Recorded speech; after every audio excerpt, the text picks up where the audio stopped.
성경은 무엇인가?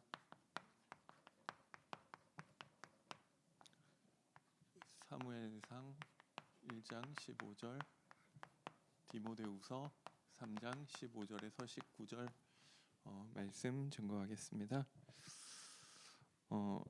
이 복음과 종교는 다르죠. 종교와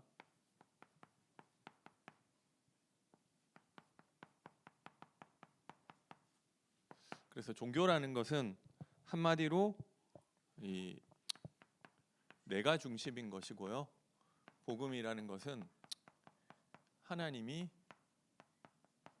중심이 되는 것을 말하고요. 그래서 이 사무엘상에는 종교인과 이 복음 가진 이 성도가 나오죠. 그래서 대표적으로 엘리와 그 아들들이 종교인이고요. 이 2장 29절에 보니까 사무엘상 2장 29절에 보니까 왜 엘리가 종교인이냐면 이 하나님이 사무엘을 통해서 엘리 집에 말씀 주실 때 너희는 어찌하여 내가 내 처소에서 명령한 내 제물과 예물을 밟으며 내 아들들을 나보다 더 중히 여겨 내 백성 이스라엘이 드리는 가장 좋은 것으로 너희들을 살찌게 하느냐. 마음의 중심에 이 아들들이 있었던 것이죠. 나 중심. 그런데 이 사무엘이라는 인물이 나오죠. 사무엘은 착했고 엘리는 못됐고 그런 것이 아니라 사무엘의 마음 중심에는 이 3장 10절에 보니까 이게 사무엘이 시켜서 그런 것이기도 하지만 말씀하옵소서 주의 종이 듣겠나이다.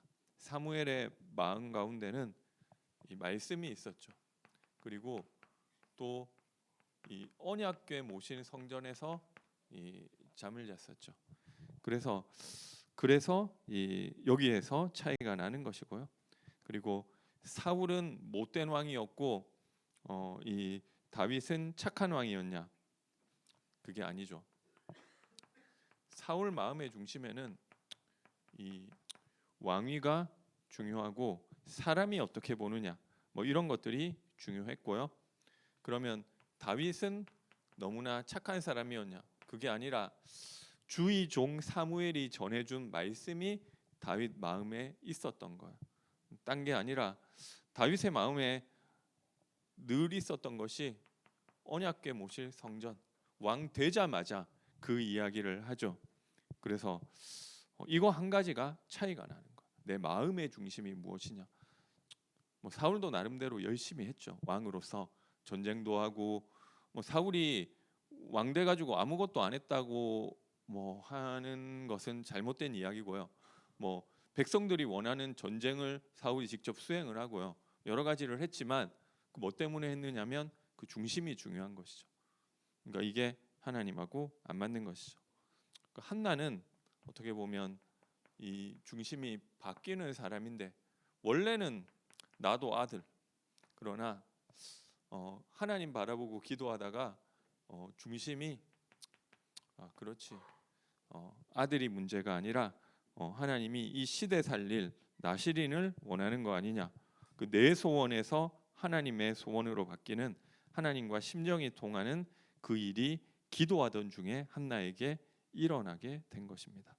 그래서 그냥 한마디로 내 마음 가운데 하나님의 말씀과 하나님의 소원이 들어가면 되잖아요.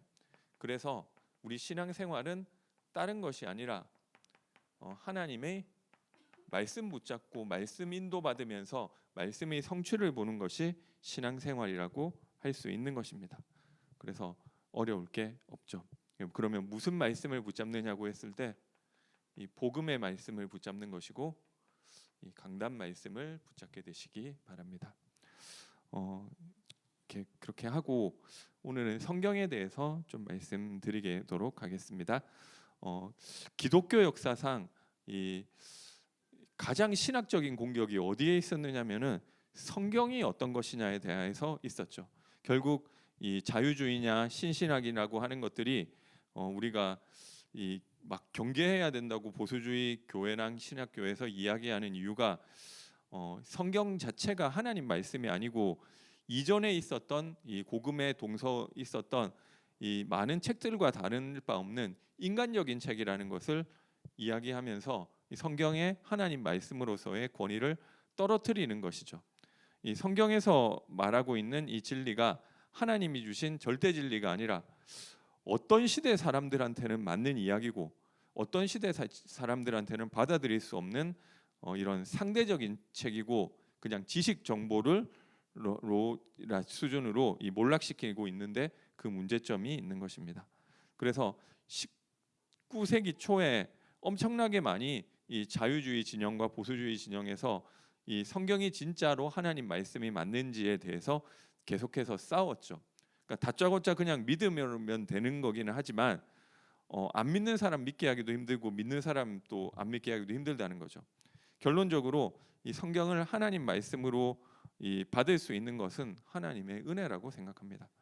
그러면 성경이 무엇이고 어떻게 우리에게 하나님이 말씀을 전달해주고 이게 성경이 사람이 썼는데 왜 하나님 말씀이라고 하는지에 대해서 좀 살펴보도록 하겠습니다. 이 성경에 대한 일반적인 정보는 뭐 다 아시는 것처럼 이 구약 39권, 신약 27권, 총 66권으로 돼 있죠.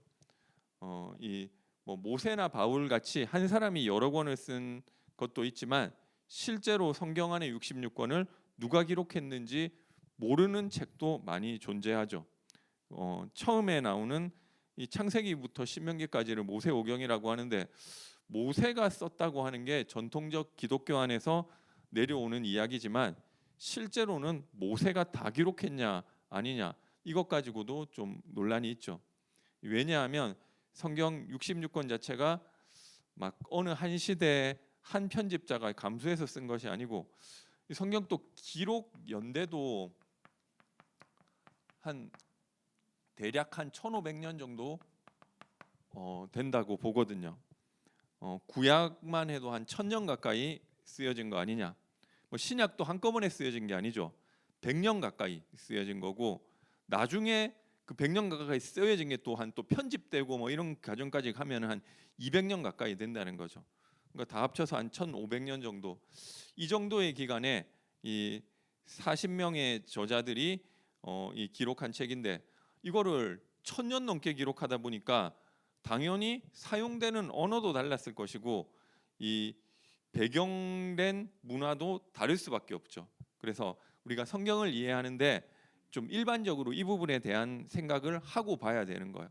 오랜 기간 동안 전혀 다른 이 뭐 시대나 이 문화나 언어들이 좀 다른 상황에서 졌고 그리고 저자도 한 명이 아니라 뭐 한 40여 명 된다고 보는 거죠. 40명 넘어요. 근데 이거 그리고 이 서로 만나보지도 못한 사람들이 각 시대마다 기록한 것을 그 책들을 한 군데 모아놓은 것이 성경이라는 것입니다.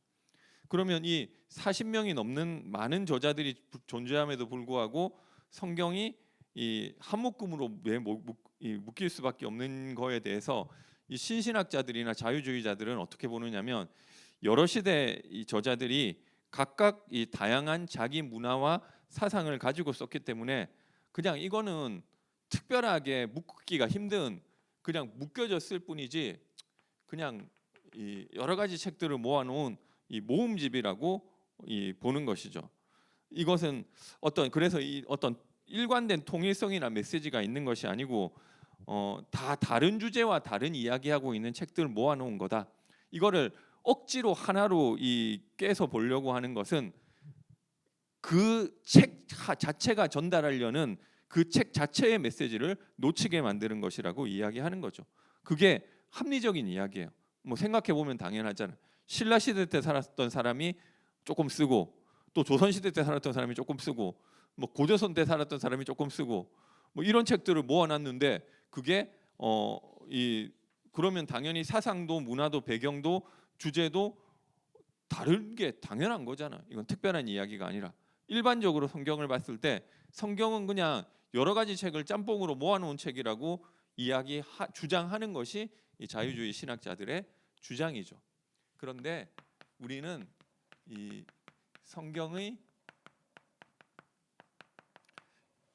영감서를 이야기하는데 성경에서 이야기하고 있는 중요한 것은 이 성경을 하나님 말씀으로 받는 사람들이 중요하게 가지고 있는 그 생각은 성경은 분명히 사람이 쓴 것이 맞지만 그냥 사람이 쓴 것이 아니라 하나님의 영, 성령에 의해서 영감을 받아서 쓴 것이라고 하는 것입니다.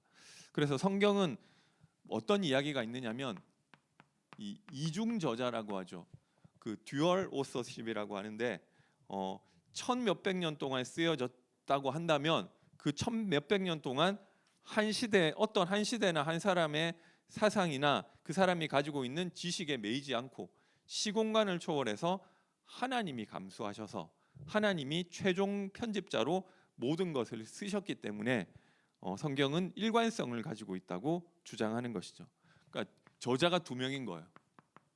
사람 저자는 각기 자기 시대 문화 언어의 영향을 받으면서 썼지만 성경 저자가 한 명 더 있는 거예요. 하나님 저자는 거기에 매이지 않고 이 일관성을 가지고 쓰셨다는 거죠. 그래서 이 성경이 이중 저자라고 하는 것이 중요하죠. 사람이 썼지만 최종적으로 의미를 둘 수 있는 저자는 하나님이 그 배경에서 그 인간 저자에게 영감을 주셔서 이 성령으로 감동해서 쓰셨기 때문에 그 사람이 아무리 다른 배경 지식을 가지고 있다 하더라도 하나님이 그 사람을 통해서 하나님이 하고 싶은 이야기를 일관적으로 뚫어내서 썼다고 보는 것입니다. 그래서 성경 안에는 하나님 말씀인 것도 있고 또 인간의 말인 것도 있고 그게 아니고 성경 전체를 다 하나님이 감수하셔서 하나님이 쓰셨다고 이야기하는 것입니다. 하나님이 쓰셨지만 사람을 통해서 쓰셨다. 결국에는 하나님이 사람을 통해서 하나님이 하고 싶은 이야기를 기록해놨기 때문에 일관성이 있다 이야기하는 거죠. 하나님이 영감을 주셔서 감동해서 받아쓰게 했다면 왜 성경 자체가 그러면은 하나님이 그렇게 감동해서 쓴 거라면 왜 성경에는 그런 개인적인 특징까지도 다 드러나지? 거기에 대해서 하나님께서 성경을 영감하셨지만 그 영감에 대한 방법에 대한 것들이 있다는 거죠. 그래서 많이 나오는 게 기계적 영감설이라는 게 있는 거죠. 기계적 영감설은 뭐냐면은 그냥 이 하나님이 감동 주셔서 야 모세야 받았어 태초에 하면 모세가 태초에 받아서 적고 이렇게 하나하나 기계적으로 하나님 다 불러줬다는 거예요. 그리고 또 유기적 영감설이 있는데 유기적 영감설은 그렇게 막 이렇게 불러줘서 받아쓰고 이런 게 아니라 그 사람이 가지고 있는 지식, 학문, 문화, 배경, 이 사람이 경험한 것들 그 모든 것들을 통해서 하나님이 다 그 모든 것들을 유기적으로 영감하셨다는 것이죠. 그래서 베드로가 쓴 글과 바울이 쓴 글 문체가 전혀 다르다는 거죠. 요한이 쓴 글은 요한이 쓴 나름대로 또 특징이 있고요. 그래서 그 하나님께서 그 사람의 지식, 배경, 문화 모든 것을 기계적으로 딱 눌러가지고 받아쓰라고 한 게 이렇게 한 게 아니고 유기적으로 하나님께서 전부 다 활용해서 쓰셨기 때문에 그러니까 좀 성경 보면 학력 차도 나는 것이고 문체 차도 나는 것이고 이런 게 다 드러나는 것이죠. 하지만 모든 성경은 분명히 하나님이 유기적으로 영감하셔서 그 개인의 그러니까 이 개인의 사람 저자도 있는 거예요.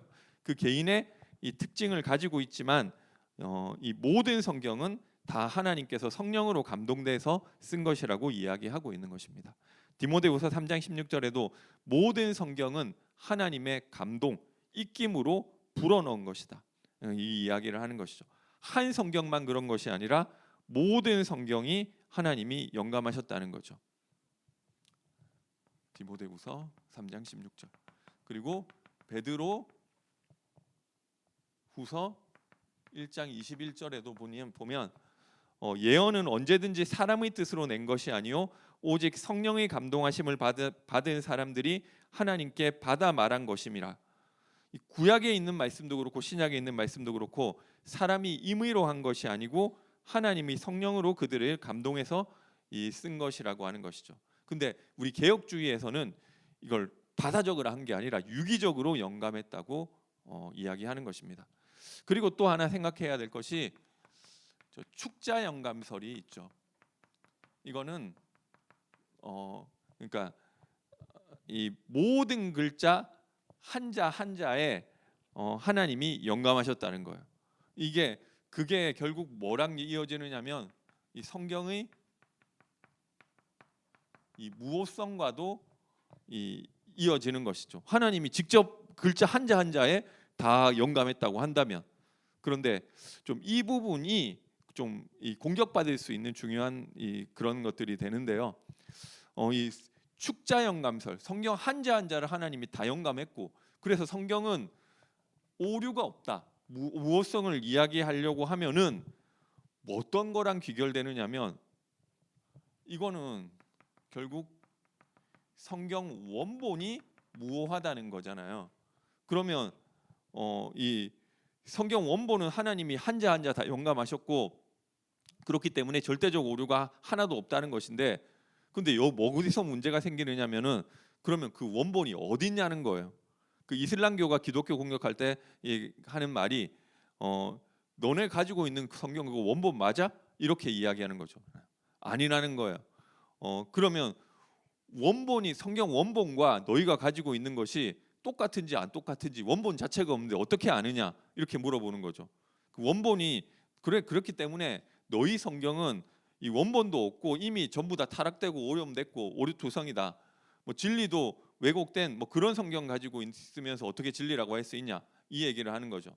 근데 마호멧 경전은 마호멧이 직접 쓴 원본이 지금도 그대로 보존하고 있어요. 그럼 우리가 지금 보는 성경하고 그거하고 똑같다는 거를 확인이 되잖아요. 심지어 옛날에는 코란은 번역도 안 했어요. 요새는 뭐 이슬람교도 전도한다고 번역 좀 하는데 왜 번역 안 하느냐면 번역을 해버리면은 번역하는 데서 이게 또 오염된다고 생각하니까. 근데 우리가 보는 성경은 번역도 너무 많이 됐죠. 그리고 또 제가 막 맨날 이거 한글 성경 번역 잘못된 거다 뭐 이런 얘기도 많이 하는데 틀린 번역도 너무 많아요. 그리고 성경 자체는 원본이라는 개념 자체가 사실은 없어요.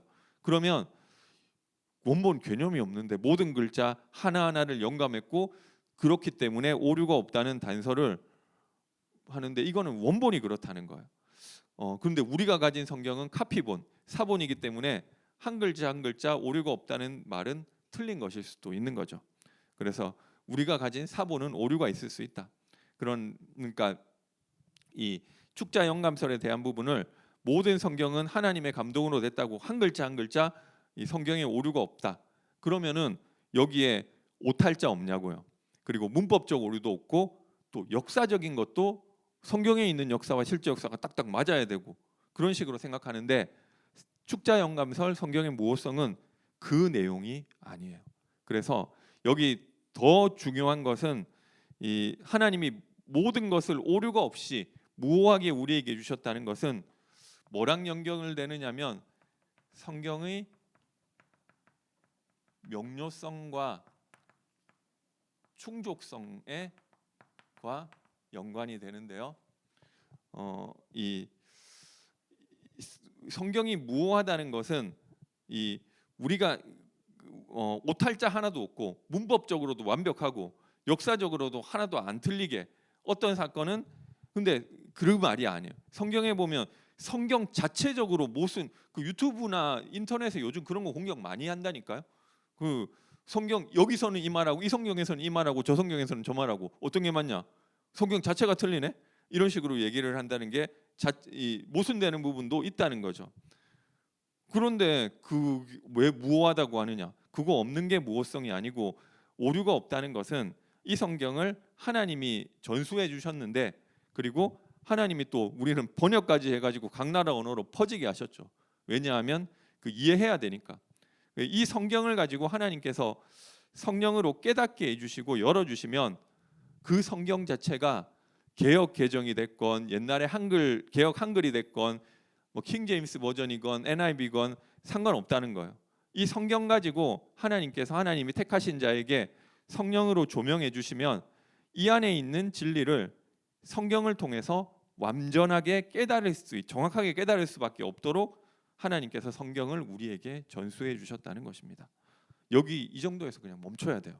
안 그러면 우리가 가진 성경 한 글자도 무오성, 한 글자도 안 틀리고 다 맞아 이렇게 얘기를 하면 공격받을 게 투성이죠.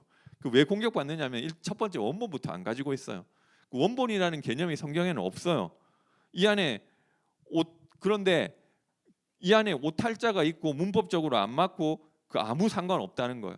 왜냐하면 성경 전체가 다 같이 이야기하고 있는 가장 중요한 진리는 그런 오탈자나 문법적인 오류 때문에 희석되거나 왜곡될 수가 없기 때문에 그렇다는 거예요.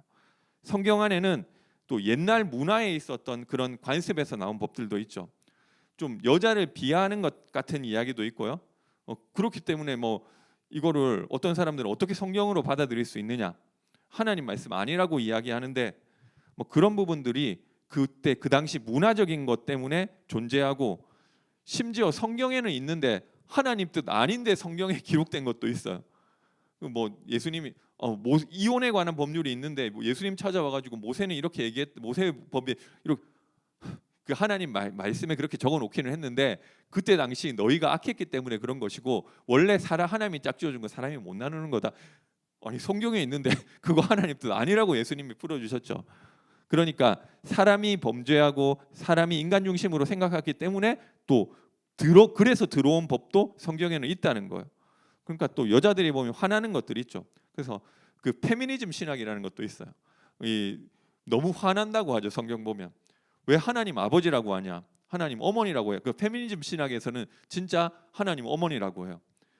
그리고 하나님 얘기할 때 왜 3인칭 남성 3인칭 단수를 쓰냐? 그런 것들 다 싫어하는 거죠.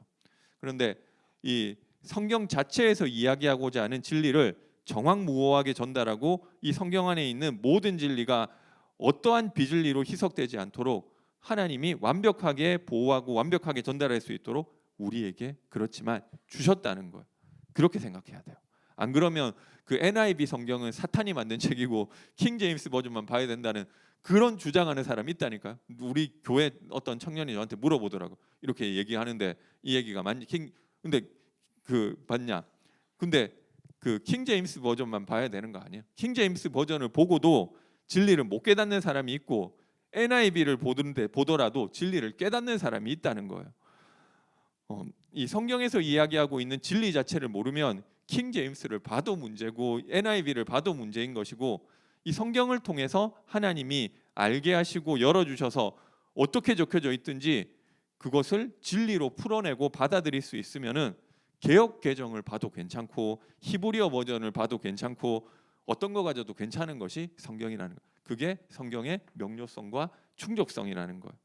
그래서 성경은 우리에게 진리를 전달하는데 충족하다. 어떤 부족함도 없고 진리가 그렇게 복잡하지가 않아요. 명료하게 우리에게 전달하고 있는 거죠. 그래서 우리라고 하면 교회 아무나 깨달을 수 있는 건 아니니까. 그러면 성경을 왜 이렇게 복잡한 방법으로 기록해서 줬느냐는 거예요. 코란처럼 딱 줘버리면 깔끔하잖아요. 몰몬교인가요? 몰몬경 같이 조셉 스미스가 자기가 황금 서판에 하나님 말씀을 받았다 이래가지고 딱 해버리면은 깔끔하잖아요. 역사 자체도 이 성경의 역사 자체도 없잖아요. 이게 하나님 말씀이니까 이거 하나님 말씀이야 읽어 이렇게 줘버리면은 하늘에서 딱 떨어지게 해버리면은 이게 그러면 너무 좋잖아요. 근데 하나님 성경 주실 때 그렇게 안 하셨죠. 성경을 보면 하나님이 뚝 떨어뜨린 것이 아니라 각 시대마다 시대에 살고 있는 그 지식 정도에 맞춰서 하나님이 우리 수준으로 낮춰서 우리에게 전달해 주신 것입니다. 왜 그랬냐? 안 그러면 우리가 못 알아들으니까. 이 성경이 인간의 언어로 기록되었다는 것 자체가 이미 그래요. 그 언어라는 것은 수준을 보여주는 거잖아요. 그 언어는 자기 수준을 못 벗어나게 돼 있어요. 인간 사회에서도 마찬가지죠. 같은 한국말 하는 사람도 많이 배운 사람하고 못 배운 사람하고 어떻게 보면 사용하는 언어도 다르고 어떨 때는 서로 못 알아듣기도 하죠. 인간이 사용하는 언어도 내가 가지고 있는 수준만큼 구사할 수 있는데 하나님이 가진 수준으로 하나님의 언어로 우리에게 말씀하신다. 그럼 아무도 못 알아듣는다니까요. 알랄랄랄라 울룰룰루 이게 방언하면서 이게 천상의 언어고 우리가 하늘에 그런 거 아니에요. 그거는 그냥 그 방언도 아니고 우리 천국에서 그 말 쓰는 거 아니에요. 하나님이 쓰시는 천상의 언어로 하나님이 알고 있는 그 내용을 우리에게 진리로 주시면은 알아들을 수 있는 사람이 없다는 거예요. 그래서 하나님이 오랜 기간 동안 플랜을 세우시고 점진적으로, 그러니까 이거를 왜 이렇게 막 복잡하게 했느냐면 이 점진적으로 계시하셨기 때문에 이 계시하신 것이죠. 아주 조그만 것부터 알아들을 수 있을 만한 것만 조금 계시하신 거죠. 천년 넘는 기간 동안 사람들이 알아들을 수 있도록 하나님이 끌고 오시면서 주신 것이 성경이라는 거예요. 성경 안에도 변천이 그래서 많이 있어요. 초기에 쓰였을 때 하나님이 말씀하시는 진리가 분명히 있는데 감춰져 있다니까요. 이 구약이 특히 그렇죠. 구약에는 예수 그리스도를 통해서 하나님이 어떻게 인류를 구원하시려고 하시는지 그 계획이 분명히 들어있지만 감춰져 있다니까요. 나중에 그거 알고 보면 보이는데 모르는 상태에서 보면 전부 엉뚱하게 이해할 수 있다는 거죠. 근데 그게 막 속이려고 그러는 게 아니라 그 사람들 수준은 지금 그리스도를 얘기해버리면 못 알아들으니까 못 알아듣는데 그 사람들 진리 알아야 되니까 그 사람들의 이 수준과 문화 배경 지식에 맞게 하나님이 인도해 주시는 거죠. 아이들이 아기는 어떻게 생겨요? 이렇게 물어보면 그거는 생물학적으로 정자와 난자가 만나가지고 수정을 하고 수정이 되고 착상이 된 다음에 그래서 세포가 분열돼 가지고 아기가 만들어지는 거야. 이렇게 얘기를 해주는 사람 없잖아요. 그냥 엄마 아빠가 사랑하면 아기 태어나는 거야. 그 수준에서 이야기하는 거예요. 근데 아기가 대학생인데 그렇게 설명한 사람 없어. 생물 수업에서 이렇게 얘기하는 사람 없잖아요. 근데 3살짜리한테 뭐 수정을 하고 착상을 하고 뭐 분열을 해가지고 이렇게 그렇게 얘기하면 애들 못 알아듣잖아요. 그러니까 아이들에게 맞게끔 낮춰서 설명을 해주는 거고 거짓말은 또 아닌 거예요.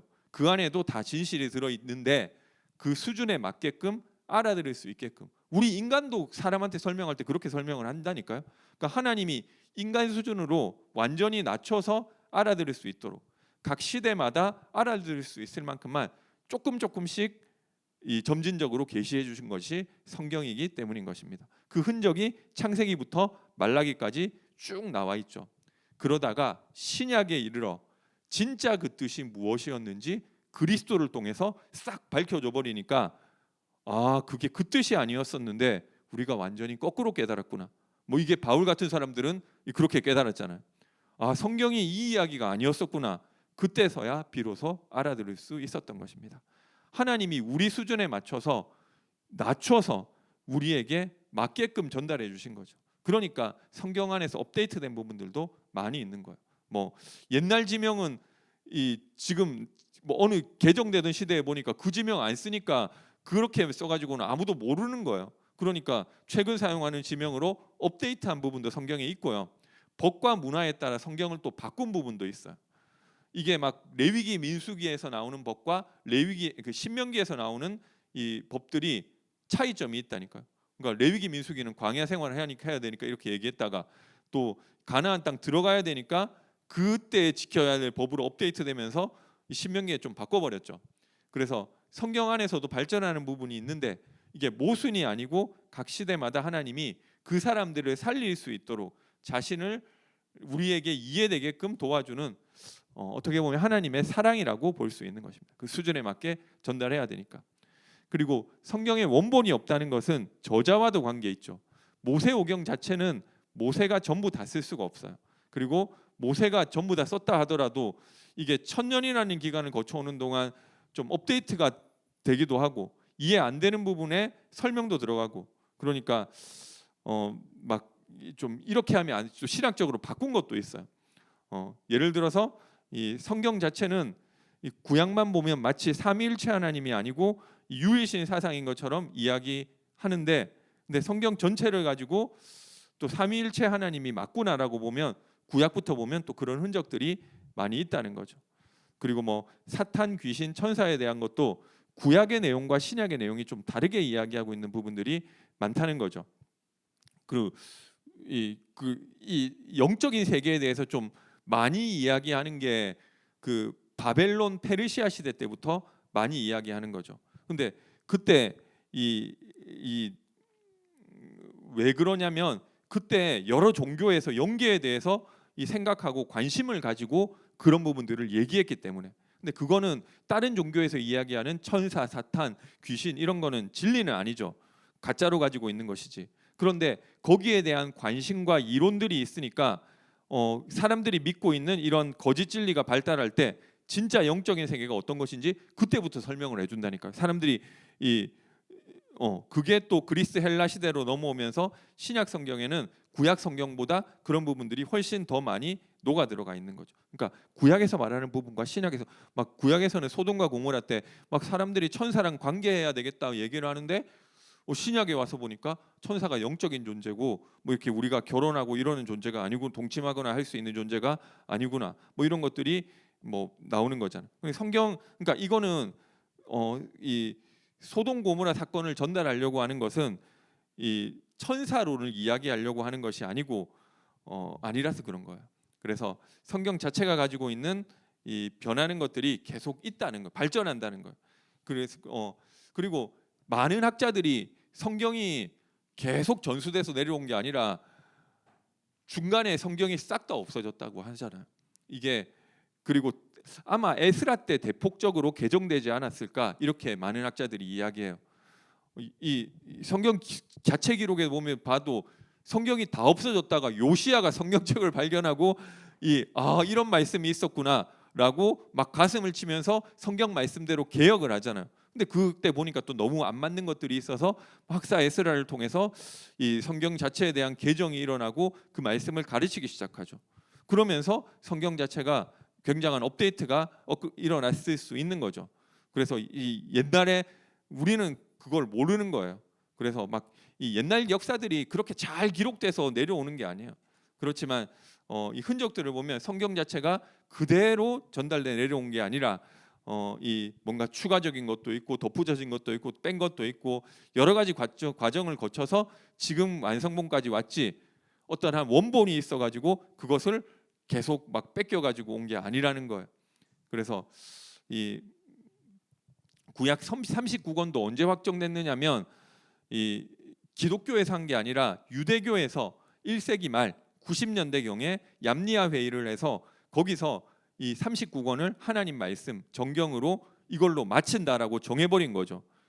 뭐 그 이후로 뭐 무슨 마소라 학파 같은 사람들 나와서 이게 하나님 말씀이면 정확하게 전달해야 되겠지 뭐 되고 뭐 해서 몇 잔지도 세보고 창세기면 창세기 이제 글자가 몇 개인데 뭐 이거 뭐 그거 맞는지 숫자도 세보고 오탈자도 세보고 뭐 엄청난 사람들이죠. 뭐 컴퓨터도 없는데 다 그런 짓 했다는 거죠. 뭐 그렇게 하면서 이 했는데도 지금 그래도 오탈자가 많아요.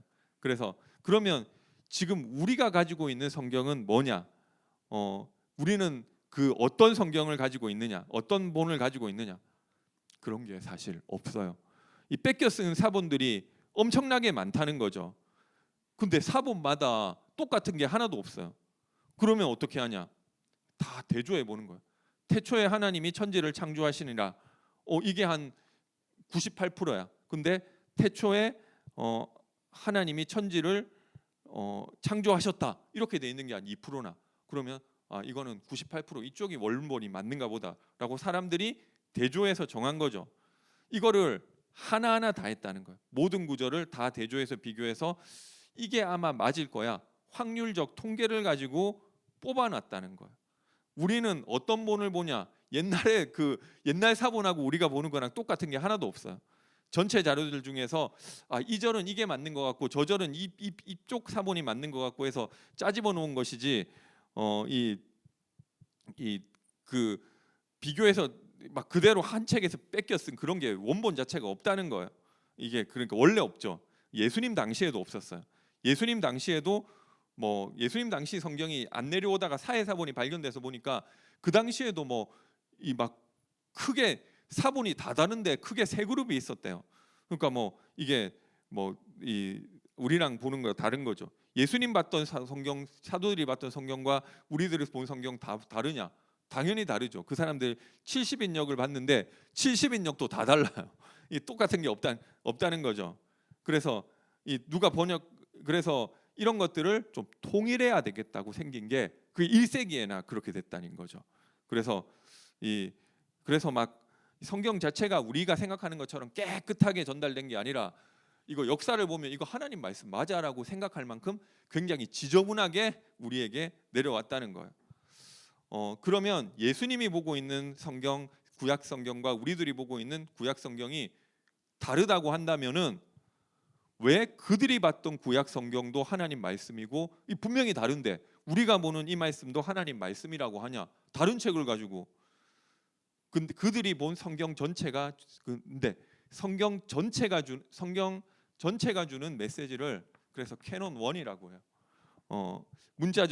문자적인 이 성경을 캐논 3라고 하면 이 캐논 3에서 전달하고 싶은 내용이 캐논 2고, 그런데 그 하나님이 이걸 통해서 최종적으로 우리에게 주고 싶은 내용을 캐논 1이라고 하는데, 예수님 당시에 봤던 구약 성경을 통해서 받아들인 캐논 1은 그때도 그대로 있었고, 우리들이 보고 있는 구약 성경 안에도 이 캐논 1은 전혀 오염되지 않고 그대로 들어있다는 거예요. 좀 신학 중에서 좀 위험한 게 어떤 한 구절을 가지고 막 이 신학을 여기 좀 특이한 단어가 있었는데 우리가 봤었던 게 다 틀린 것 같고 이게 맞는 것 같아. 신학은 그런 식으로 해야 뭔가 그 사람이 뭔가 새로운 학문을 구축한 사람이 되는 거잖아요. 근데 이런 것들이 굉장히 위험하다는 거죠. 그래서 성경 그렇게 보면 안 되고, 성경이 이런 식으로 전달됐기 때문에 내가 이거 성경에서 이런 특이한 구절 봤다고 해도 그 성경이 원본에 있었을 수도 있고 없었을 수도 있잖아요. 우리 사본을 정리하면서 그게 원래 안 들어간 내용이 들어왔을 수도 있고 있던 내용이 빠졌을 수도 있고, 그래서 그런 식으로 성경 한 구절 딱 뽑아가지고 성경이 그렇게 하면 안 돼요. 그러니까 그럼에도 불구하고 성경 전체에서 이야기하고 있는 내용, 이 캐논 1은 분명히 명확하고 진리를 전달하고 있는 것이다. 그게 분명하다면은 성경 전체에서 무슨 말씀을 하는지가 아는 게 첫 번째고, 그 안에서 이거는 좀 딴 얘기하는 뭔가 좀 반대하는 뉘앙스가 있는 거는 재해석해야 되는 거예요.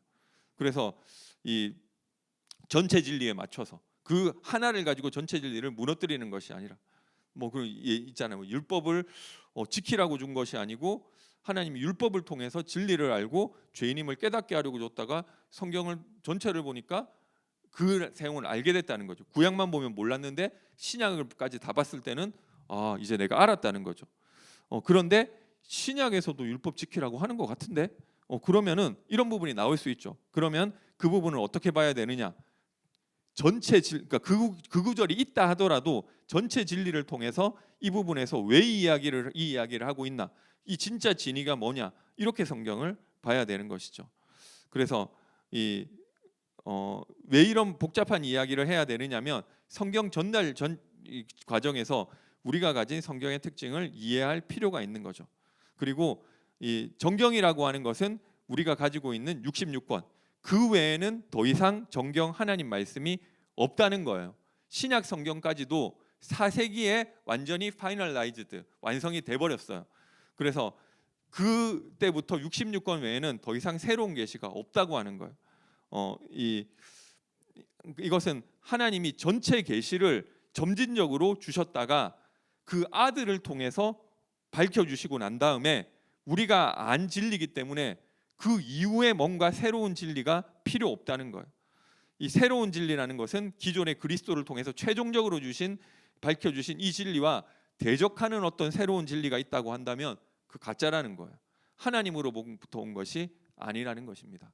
요즘에도 하나님이 계시하시던데, 그러면 그 계시가 이 하나님이 주신 성경 66권에서 이야기하는 진리와 딱 맞아 떨어져야 되는 것이지, 그거 아니면은 계시 아니에요. 그 직통 계시 받고 자기 하나님 음성 듣는다고 말하는 사람 있죠. 그러면서 막 목사들이 그리고 너무 많이 봤어요. 자기 생각인데 막 무당처럼 이거는 지금 이 사업해야 된다고 그 얘기한다니까요. 근데 내가 하나님께 들었다. 하나님이 나한테 이렇게 이 교회 건축하라더라. 뭐 이런 식으로. 근데 이게 그거 하나님 말씀, 하나님 계시 아니라는 거죠. 그래서 성경 66권을 보면 하나님이 그런 식으로 계시를 안 하세요. 그런 목적을 딱 가지고 무당처럼 뭐 알아맞추고 이런 계시를 하는 게 없다는 거죠. 그래서 막 그런 사람 너무 많아요. 뭐 자기가 새벽 기도하다가 며칠째 하나님이 나타나가지고 뭐 이런 수염을 기른 뭐 이게 할아버지 같은 분이 나와가지고 이 막 나한테 뭐 내가 너의 하나님이고 뭐 그거 귀신이지 하나님, 만약에 그렇다 하더라도 하나님 아니라는 거예요. 그래서 이 그래서 우리가 제일 먼저 알아야 될 것은 성경 전체에서 이야기하고 있는 그러면 핵심 캐논원이라고 하는 진리의 핵심이 뭐냐, 이것을 아는 것이 중요하죠. 나머지는 어떻게 보면 그것을 가지고 다 재해석을 해야 되는 거예요. 그래서 성경의 목적이 뭐냐면은 이 성경은 특별한 목적을 가지고 주어진 거라고 하는 거죠. 디모데후서 3장 15절에 보니까 성경은 능히 너로 하여금 그리스도 예수 안에 있는 믿음으로 말미암아 구원에 이르는 지혜가 있게 하느니라.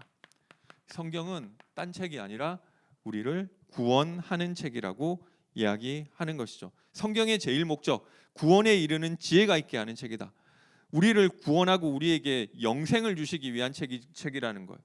그 구원이라는 것은 내가 지옥 안 간다, 하나님 백성 됐으니까 뭐 그런 것도 있지만 구원은 그게 끝이 아니고요. 16절 17절에 보니까 이는 하나님의 사람으로 온전하게 세워가는 것까지, 그것까지도 구원이라고 하는 거예요. 이 지옥 안 가고 천국 간다 정도가 아니라 구원은 새 하늘과 새 땅에 살 수 있는 온전한 하나님의 백성으로 양육되는 전체 과정 자체가 다 구원이라는 거죠.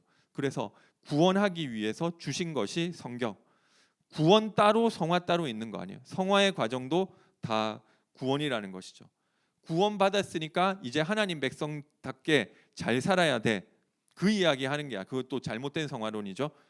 성화의 내용은 그게 아니라 하나님의 백성으로 온전하게 영원히 살 수 있는 피조물로 지어져가는 그 과정 자체가 다 구원이라고 하는 것이고, 그게 온전하게 되는 것이라고 이야기하는 것이죠. 요한복음 5장 39절에 예수님이 직접 말씀하셨죠.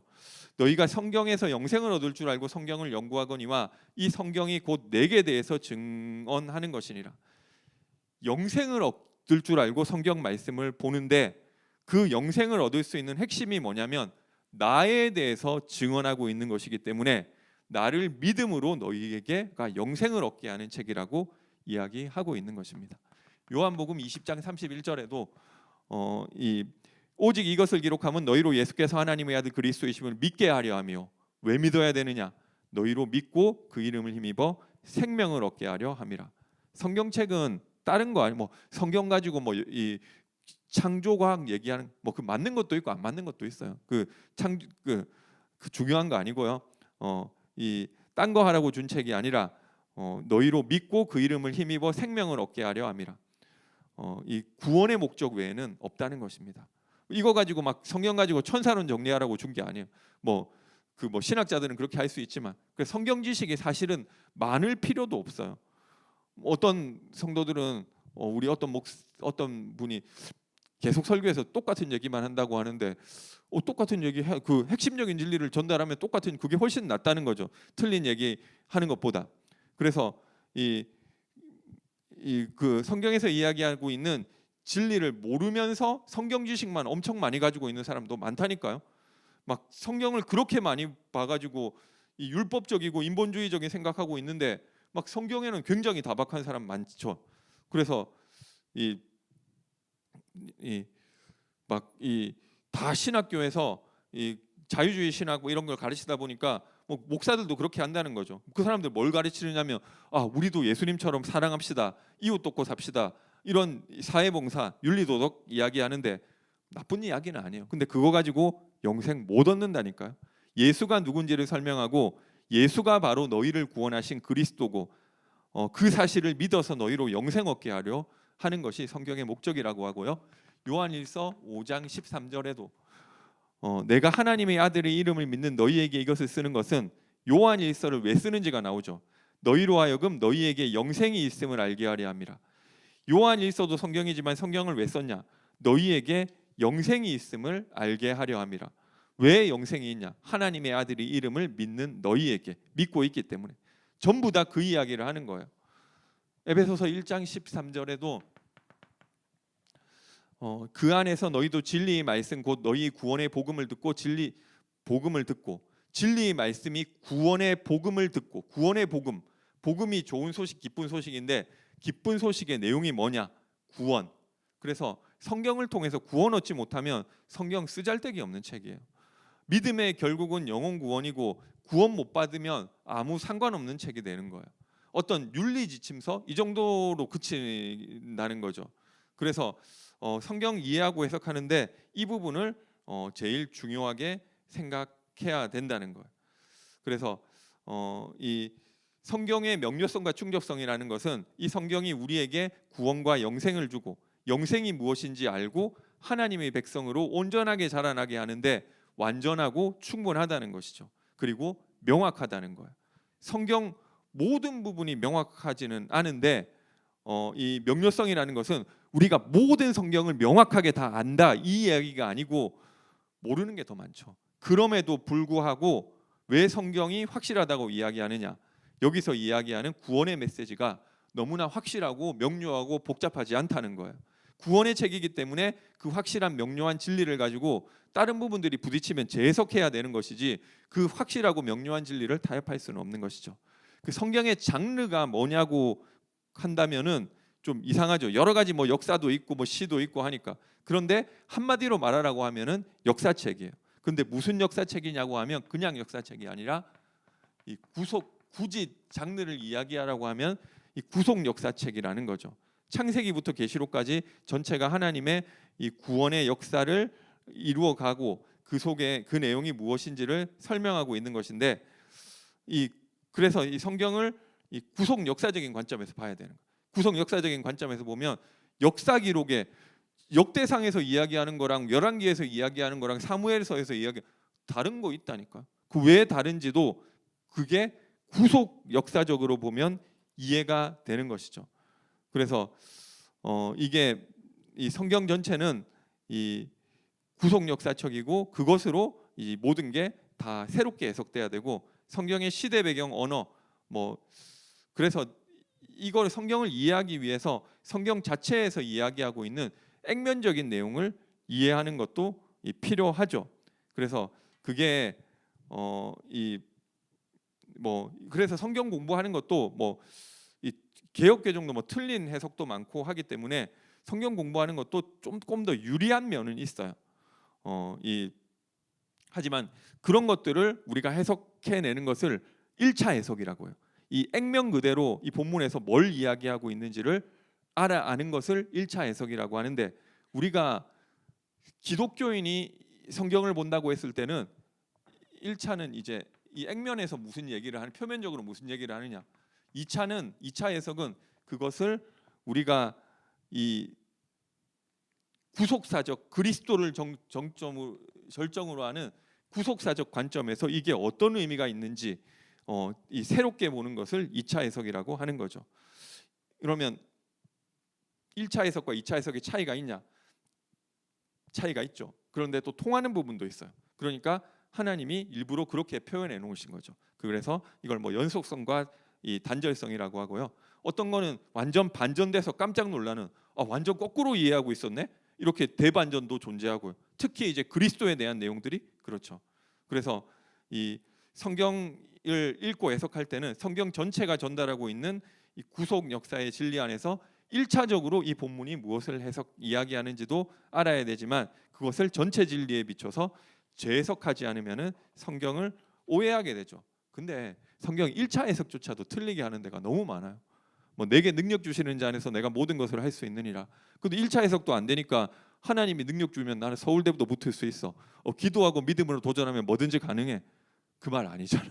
1차 해석도 안 되는 거죠. 문맥 보고 1차 리딩을 해보면은 이 모든 것 할 수 있는 게 아니라, 내가 원하는 목표 세워놓고 그거 할 수 있다는 게 아니고 나는 감옥에 있어도 괜찮고 감옥 밖에 있어도 괜찮고 풍부에 처해도 괜찮고 비천에 처해도 괜찮고 모든 게 주 안에서 가능해. 그 얘기를 하는 건데 이게 1차 리딩도 안 되는 거죠. 그리고 로마서 8장 28절 옛날에 그런 설교 있었던 것 같아요. 하나님을 사랑하는 자 곧 그 뜻을 부르심을 입은 자들에게는 모든 것이 합력하여 선을 이루느니라. 자, 그러니까 우리가 하나님의 선을 이루기 위해서 다 같이 노력하죠. 이거 지금 그 말 아니잖아요.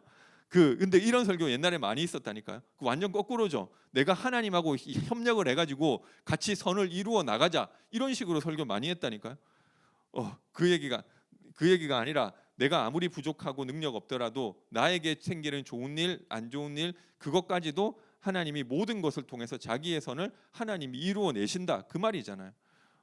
그래서 근데 어쨌든 뭐 이게 1차 리딩도 안 되는 거죠. 근데 1차 리딩 1차적으로 이 본문에서 말하는 게 뭔지를 알았으면은 그것으로 끝나는 것이 아니라, 그러면은 그것을 통해서 하나님이 전체 그리스도를 통해서 이 전달하고자 하는 이 명확한 명료한 진리와 이 내용이 어떤 관계가 있는지를 그걸 찾아내는 것이 이 2차 해석이라고 할 수 있는 거죠. 이 그리스도인의 성경 읽기라는 것은 그래야 되고요. 그게 뭐 그래서 막 뭐 좀 오래 걸릴 수 있죠. 그런데 이 성경은 뭐 이제 그런 식으로 연구하는 것들도 필요하지만, 뭐 복잡한 이야기를 했는데 제일 중요한 이 캐논 1, 이 진리라고 하는 것은 성경에서 이야기하고 있는 진리를 가지고 있는 것이 중요하고, 그것이 영생과 관련된 것인데 이게 중요한 거예요. 그렇게 영생이 있는 줄 알고 성경을 연구했는 예수님 요한복음에서 하신 말씀이 뭐냐면은, 너네가 그렇게 성경에 영생이 있을 줄 알고 성경 연구했는데 근데 너희들 왜 나한테 안 오냐고, 그 이야기한 거잖아요. 성경은 나에 대해서 이야기하고 있는데 성경을 그렇게 파가지고 성경 박사가 됐다니까요. 요즘은 막 인덱스 다 있지만 옛날에 그 성경 그런 게 어디 있어요. 근데 헤롯 왕이 메시아가 어디서 오느냐, 그 구약 성경 구색탱이에 있는 거 그리스도 베들레헴, 그거 그때 장절도 없고 막 성경적이 두루마리처럼 펴서 보는 거 아니야. 한 1m 성경 길이는 5m. 그러니까 이게 성경이 여러 권으로 돼 있는 게 이거 들고 다니기도 힘든 그런 책을 그렇게 파가지고 무슨 뭐 인간 검색기도 아니고 그리스도 어디서 오느냐, 베들레헴에서 옵니다. 그렇게 알았는데 그 성경 박사들이 베들레헴에 한 명도 안 갔죠. 그리고 베들레헴의 그 예수님의 탄생을 다 알았지만 그 찾아간 사람 누가 갔느냐? 그 이방인 메자이, 그 동방에서 온 박사 점성술사들, 그 3명만 찾아가서 경배했죠. 성경 그렇게 많이 알고 있는데 예수께 안 간다니까요. 그래서 성경은 뭐냐? 우리 구원을 위한 책이다. 그러면 구원받았는데 우리가 성경 왜 보냐? 아니죠. 구원은 우리가 지금도 받고 있는 거예요. 계속 구원을 이루어 나가는 여정을, 하나님의 사람으로 온전하게 하는 그 여정을 가고 있는 것이죠. 너희들을 구원하고 영원한 생명을 주고 너희들을 온전한 자로 만들어서 새 하늘과 새 땅에 하나님과 영원히 살 수 있는 자로, 왕노릇하는 자로 만들어가는 그 구원을 우리에게 가르쳐주고 그 구원을 이루어주는 책이 성경인 것입니다. 그래서 성경이 무엇인지 바르게 이야기하고 엉뚱한 소리 현혹될 필요 없어요. 무슨 뭐 NIV를 봐야 되고 킹 제임스 버전을 봐, 그런 거 필요. 킹 제임스 버전도 틀린 거 얼마나 많은데 그 진리를 비춰봤을 때는 차라리 NIV가 낫겠다 싶은 구절도 있고요. 뭐 또 반대도 있겠죠. 그런데 뭐 우리가 가진 성경은 근데 결과적으로 다 부족해요. 뭐 그 제일 정확하게 보려면은 뭐 히브리어 보는 게 낫겠지만 뭐 어쨌든 그것도 안 정확하다. 성경에서 말하는 진리를 알고 이 땅을 살아가는 은혜가 있게 되시기 바라겠습니다. 기도하고 마치겠습니다. 사랑의 하나님, 은혜와 사랑을 감사드립니다. 하나님의 말씀을 우리의 마음의 중심에 두고 인도받게 하시고, 말씀을 통해 하나님이 전달하신 그 진리의 말씀이 항상 우리 마음 가운데 있을 수 있게 하여 주옵소서. 예수님의 이름으로 기도드립니다. 아멘.